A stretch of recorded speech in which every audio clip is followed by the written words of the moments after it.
بسم اللہ الرحمن الرحیم۔ بعض اوقات تشہد کے لیے جب ہم بیٹھ جاتے ہیں تو بجائے التحیات کے ہم الحمد شریف پڑھنا شروع کر دیتے ہیں۔ پورا الحمد شریف پڑھ کر یاد آ جاتا ہے، اور کبھی 2-3 آیتیں پڑھ کر یاد آ جاتا ہے یہاں تو التحیات پڑھنا ہے، میں تو الحمد شریف پڑھ رہا ہوں، تو ایسا کرنے سے نماز کا کیا حکم ہے؟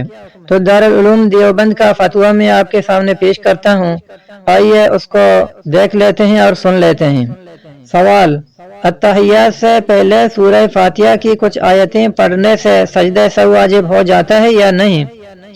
جواب: قاعدہ اولیٰ یا اخیرہ قرات کا محل نہیں ہے، بلکہ وہ التحیات یعنی تشہد کا محل ہے، لہذا اگر کسی نے قاعدہ اولیٰ یا اخیرہ میں التحیات سے پہلے بھول کر سورہ فاتحہ کی ابتدائی کم از کم 3 آیتیں پڑھ لیں تو تاخیر واجب کی وجہ سے سجدہ سہو واجب ہوگا۔ تو یہ ہو گیا دارالعلوم دیوبند کا فتویٰ۔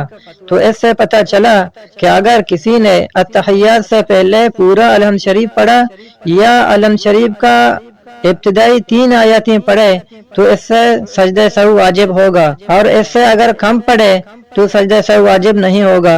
اور یہاں عربی فتاویٰ کے کتابوں کا حوالہ بھی موجود ہیں۔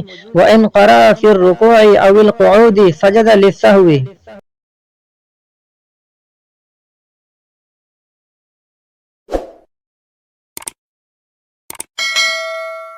اللہ اللہ اللہ اللہ اللہ اللہ اللہ